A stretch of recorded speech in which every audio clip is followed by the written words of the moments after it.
Live news, खबर तो पक्की है। नमस्कार, मैं शंभू कुमार, आप देखें लाइव 24 न्यूज। मेरे साथ स्नातक ग्रेड के शिक्षक संघ के प्रदेश अध्यक्ष हैं पिंटू जी हैं।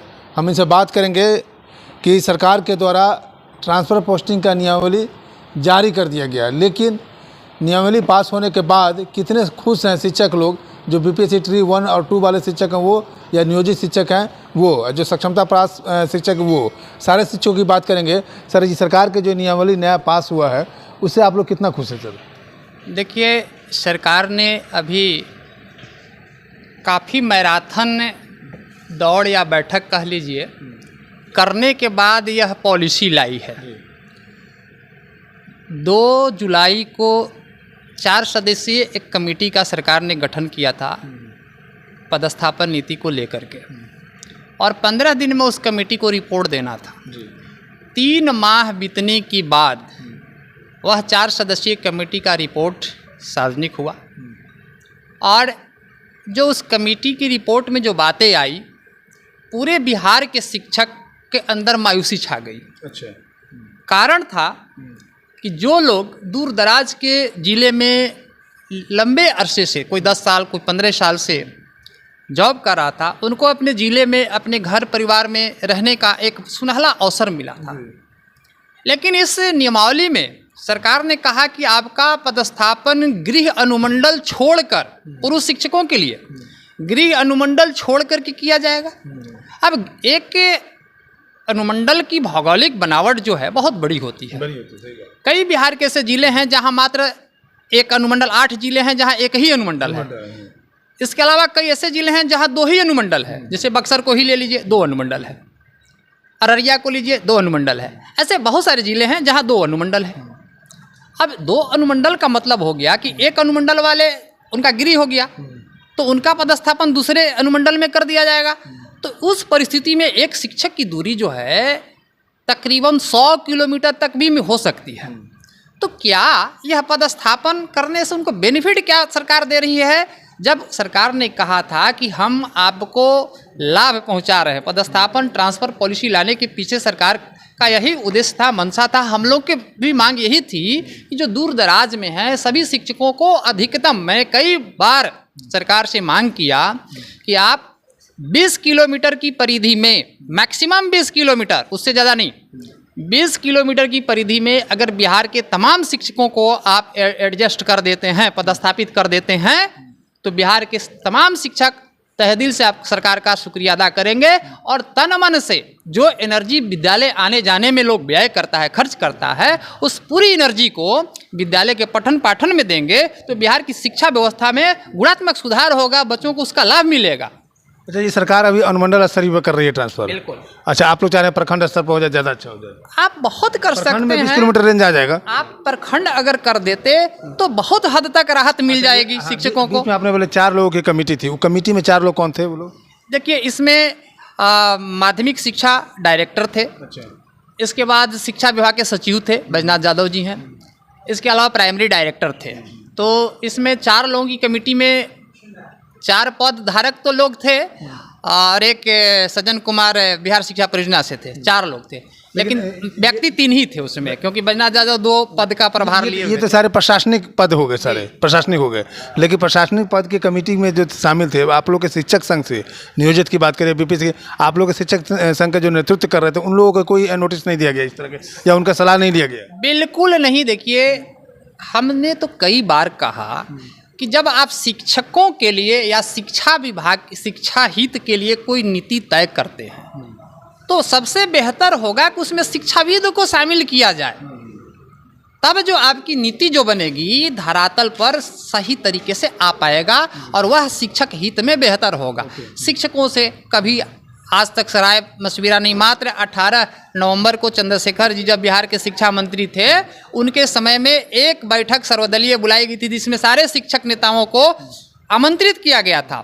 हम लोग उस बैठक में शामिल हुए थे। उसके बाद से जो सरकारें आई, कभी भी शिक्षकों को बैठक के साथ, ये देखिए, जब तक संवाद नहीं होगा, संवाद का मतलब होता है हमारी बात को आप सुनेंगे नहीं, हमारे विचारों से आप अवगत नहीं होंगे, और अपने इच्छा अनुसार अगर नीतियों को बना करके थोपेंगे तो वह फलीभूत नहीं हो पाएगा। बेहतर है कि आप जब हमारे लिए नीति बनाते हैं तो हमारी बात को आप सुन सकते हैं ना भाई, हमारी भी समस्याएं हैं उसको सुनिए और उसके बाद आप बनाइएगा तो हम लोग भी स्वागत करेंगे। भाई हमने ये मांग रखा, सरकार ने उसको पूरा किया। तो मेरा कहने का मतलब ये है कि आप जब पदस्थापन नीति इतनी मेहनत के बाद लाए, बरसों से लोग इंतजार कर रहे थे कि पदस्थापन नीति आ रही है, हम लोग भी बहुत खुश थे। और इस पदस्थापन नीति के बाद अगर आप उसको अनुमंडल ही बदल देते हैं और दूर दराज ही भेजते हैं तो फिर इसको बनाने का कोई औचित्य नहीं है, औचित्य समस्या परे है। मान लीजिए 100-150 किलोमीटर, मान लीजिए यहाँ पर 100-150 किलोमीटर की रेंज पर अगर अनुमंडल की आप बात करें, एक जिला में 2 अनुमंडल है तो 100 का एवरेज हो ही जाएगा। इससे पहले अगर है कोई 200 या 300 में तो डिस्टेंस है, उसको टाइम तो गैप तो उतना कवर तो करना ही पड़ेगा। हो गई देखिए, मान के चलिए कि अगर बक्सर जिला का आदमी रोहतास में नौकरी कर रहा है तो वो वहाँ भी उसको 100 किलोमीटर की दूरी थी, आए अपने जिला में आने के बाद भी उसको 100 किलोमीटर मिल गया। तो जिला मिलने और न मिलने का कोई औचित्य ही समझ में नहीं आ रहा है। जब आप पदस्थापन नीति ला रहे हैं तो उसको अपने, आप बहुत अच्छी बात है, आप गृह प्रखंड छोड़ा दीजिए। हम कहीं नहीं मांग कर रहे हैं कि आप गृह प्रखंड में ही हमको दीजिए, गृह प्रखंड छोड़ा दीजिए, दूसरे प्रखंड में आप पदस्थापित कर दीजिए, हम नहीं कह रहे हैं आपसे। लेकिन अनुमंडल की जो बाध्यता है, सरकार इसको सुधार कर दे, हम लोग स्वागत करेंगे, वेलकम करेंगे। और इस काम में बहुत विलम्ब हो चुका है, अब विलम्ब भी नहीं होना चाहिए। जितना जल्दी हो सके आवेदन आमंत्रित करते हुए पदस्थापन का कार्य यथाशीघ्र शुरू किया जाए। कारण है कि सक्षमता का रिजल्ट जो है मार्च में ही आ चुका है और 1,87,000 बिहार के शिक्षक टकटकी लगाए सरकार को देख रहे हैं कि अब होगा और रोज तिथि पर तिथि बढ़ती जा रही है। अब सोचिए, ठीक है, आचार संहिता लगा, जून महीने में आचार संहिता समाप्त हो गया, जून के बाद जुलाई आई तो कमेटी बना दिया गया। अब किसी काम को लेट करना है तो कमेटी बना दीजिए, तो नियम है। तो ठीक है, कमेटी भी बनी तो समय से उसको रिपोर्ट दे देना चाहिए। 15 दिन की कमेटी अब 3 महीना में रिपोर्ट करते हैं, उसमें भी विलम्ब हो गया। अब तो कमेटी का रिपोर्ट आए हुए भी हो गया लंबा, अच्छा खासा समय हो गया जा रहा है, महीना लगने वाला है, अभी तक कुछ विभाग का लेटर नहीं आया कि कब से आवेदन आमंत्रित किया जाएगा।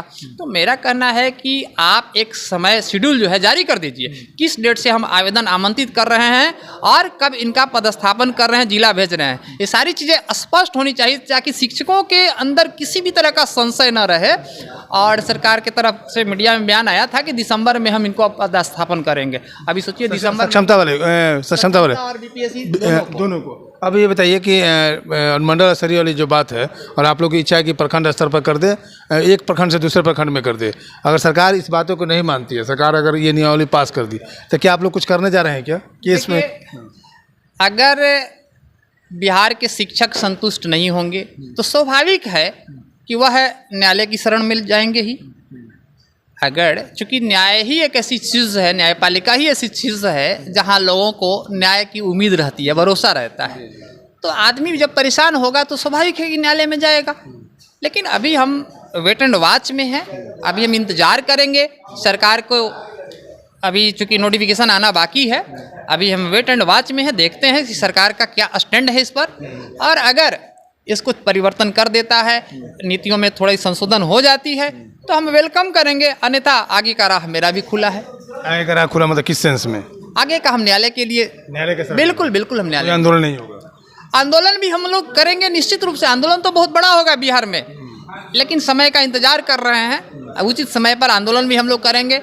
अभी समय उसका नहीं आया है, इंतजार कर रहे हैं, देख रहे हैं अभी सरकार कब तक इसको ये कर रही है। उचित समय पर हम सरकार को भी जवाब हम लोग देंगे, इसमें कोई शक नहीं। चलिए, आपने सुना, पिंटू जी को सुना, जो स्नातक ग्रेड के नियोजित शिक्षक के प्रदेश अध्यक्ष हैं बिहार के। इन्होंने कहा कि जो सरकार नियमावली लाई है अनुमंडल स्तरीय पर आए। इनका एक उदाहरण स्वरूप इन्होंने कहा कि किसी जिले में दो ही अनुमंडल है, एक जिला में 2 अनुमंडल है, एक अनुमंडल से दूसरे अनुमंडल की दूरी जो डिस्टेंस होती है, उसकी जो भौगोलिक दूरी है वो तकरीबन 100 से 200 किलोमीटर की दूरी है। तो फिर वही हो गई, जो पहले था वैसे ही रह गए, जो पहले भी 200 से 250 किलोमीटर की दूरी पर थे और आज भी वही दूरी पर रहेगी। तो क्या फ़ायदा है इस ट्रांसफ़र पोस्टिंग के जो नई नियमावली आई है वो शिक्षक के लिए कोई फ़ायदेमंद है। इन लोगों की डिमांड है कि प्रखंड स्तर पर आप ट्रांसफ़र पोस्टिंग कीजिए, एक प्रखंड से, भले अपने प्रखंड में नहीं दीजिए, किसी दूसरे प्रखंड में दे दीजिए, ताकि जो डिस्टेंस कम रहा है, डिस्टेंस कमने की वजह से जो हमारी एनर्जी आने जाने में जो बर्बाद होगी, हमारे एनर्जी जो आने जाने में जो समय की बर्बादी होगी, वो समय और उस एनर्जी को हम सारे बच्चे पर लगाएंगे। हालांकि पहले से भी वो बच्चे पर लगा रहे हैं, लेकिन उस एनर्जी को और अच्छे से बच्चे पर लगाएंगे ताकि बच्चे का भविष्य शिक्षा में अच्छे से उजागर कर सके। मैं शंभू कुमार, कैमरा जर्नलिस्ट यशोधर्मा के साथ, पटना। अगर मैं चाहें को लाइक या सब्सक्राइब नहीं किए हैं तो लाइक करें, सब्सक्राइब करें। Thank you so much. Live news, खबर तो पक्की है।